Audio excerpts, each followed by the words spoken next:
तो जो लोग फूल सिंह बरैया जी के विषय में जो इस तरह की जो बातें कर रहे हैं, मैं उनसे सिर्फ इतना पहले ये कहना चाहूँगा कि फूल सिंह बरैया जी जो बातें रखते हैं तथ्यात्मक बातें होती हैं, उनके बयान पर प्रतिक्रिया देने से पढ़ते लिखते नहीं है। ये लोगों को पता ही नहीं है कि मध्य प्रदेश जो है बेटियों के लापता होने के मामलों में नंबर 1 है। पिछले 2 साल में जो रिपोर्ट है 1,98,000 से ज़्यादा बेटियां लापता हुई हैं। आप देखिए ना, ये रिपोर्ट है जो रेप के केसेस आए हैं आपके 3.6 लाख।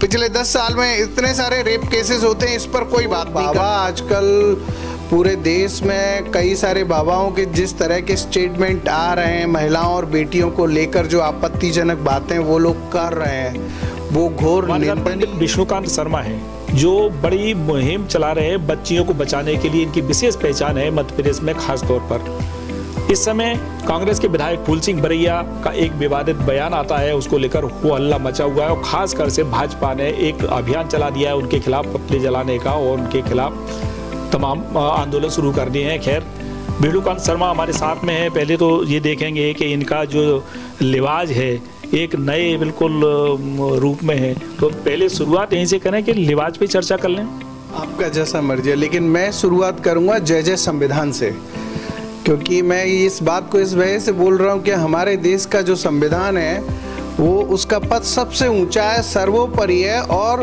उसके दायरे में रहकर सब लोग काम करते हैं। तो जो बाबा आजकल पूरे देश में कई सारे बाबाओं के जिस तरह के स्टेटमेंट आ रहे हैं महिलाओं और बेटियों को लेकर, जो आपत्तिजनक बातें वो लोग कर रहे हैं, वो घोर निंदनीय, दुर्भाग्यपूर्ण है। ऐसे किसी भी बाबा के खिलाफ जो है बर्दाश्त नहीं किया जाएगा और उनकी शिकायत की जाएगी। इवन हमने ऑलरेडी जो है रामभद्राचार्य जी को लेकर भी शिकायत की है कि उन्होंने जो महिलाओं को लेकर जो बोला आपत्तिजनक बात, और जो आपके धीरेन्द्र शास्त्री जी के खिलाफ भी शिकायत की है, अनिरुद्धाचार्य जी हैं, और ये भाजपा के प्रमोद कुमार करके जो थे उन्होंने भी घोर आपत्तिजनक बात की। उनकी भी शिकायत हमने राष्ट्रीय महिला आयोग को लिखित में, रिटर्न में की है, वो कोई भी देख सकता है। लेकिन इस बीच में देखिए फूल सिंह बरैया जो एक वरिष्ठ नेता भी हैं, वो बयान देते हैं, उसको कैसे देखते हैं? वो लोग बोल रहे हैं, लेकिन ये जो बोल रहे हैं, देखिए फूल सिंह बरैया जी को, जो लोग फूल सिंह बरैया जी के विषय में जो इस तरह की जो बातें कर रहे हैं, मैं उनसे सिर्फ इतना पहले ये कहना चाहूँगा कि फूल सिंह बरैया जी जो बातें रखते हैं तथ्यात्मक बातें होती हैं, उनके बयान पर प्रतिक्रिया देने से पहले सबसे पहले लोगों को उनको पूरे बयान को सुनना पड़ेगा, और वो कहाँ किस किताब को कोट कर रहे हैं उसे जानना पड़ेगा, समझना पड़ेगा, और उस किताब को जिसमें वो लिखा गया है आपत्तिजनक, उस किताब को बैन करना पड़ेगा। जो झा जी ने, बिहार के झा जी ने उसको लिखा है, उसमें कोट किया है, जो उन्होंने उदाहरण दिए हैं, उस तरह की किताबों को सरकार को बंद करना चाहिए। और पढ़ना कोई अपराध नहीं है, क्योंकि ये लोग पढ़ते लिखते नहीं है। ये लोगों को पता ही नहीं है कि मध्य प्रदेश जो है बेटियों के लापता होने के मामलों में नंबर 1 है। पिछले 2 साल में जो रिपोर्ट है 1,98,000 से ज़्यादा बेटियां लापता हुई हैं। आप देखिए ना, ये रिपोर्ट है जो रेप के केसेस आए हैं आपके 3.6 लाख। पिछले 10 साल में इतने सारे रेप केसेस होते हैं, इस पर कोई बात नहीं करता। कहने मध्य प्रदेश में भाजपा की सरकार है, पूरे देश में भाजपा की सरकार है, और मध्य प्रदेश की 2 साल में 1,98,000 से ज़्यादा महिलाएं और बेटियां लापता होती हैं। बच्चियां भी लापता हो रही हैं, चोरी हो रही हैं, और बच्चे चोरी हो रहे हैं। उस पर कोई भाजपा का नेता कुछ बोलने के लिए तैयार नहीं है। ये बहुत शर्मनाक बात है। और अम्बेडकर की प्रतिमा हाईकोर्ट परिसर में लगती है, आप उसका समर्थन करते हैं?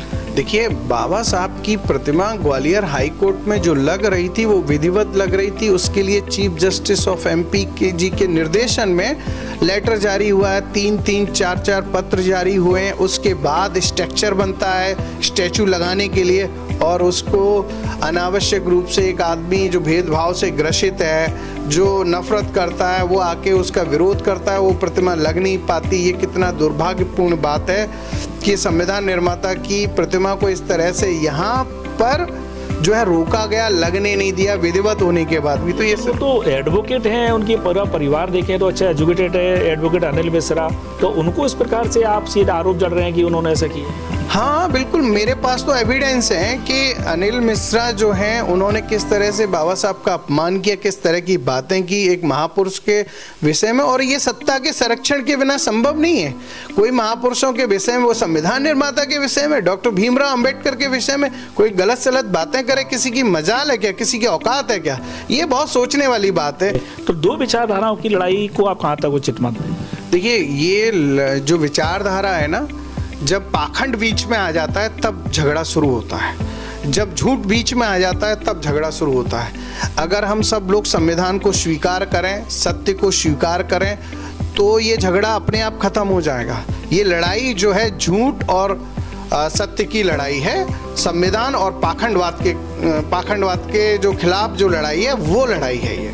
तो क्या आपको क्या, देश तो संविधान से ही चलेगा, और संविधान ने हमें जो अधिकार दिए हैं, प्रजातंत्र में पहले हमारे यहाँ राजतंत्र था, आज़ादी पहले, लोकतंत्र बाद में बना है, तो संविधान का पालन सबको करना चाहिए।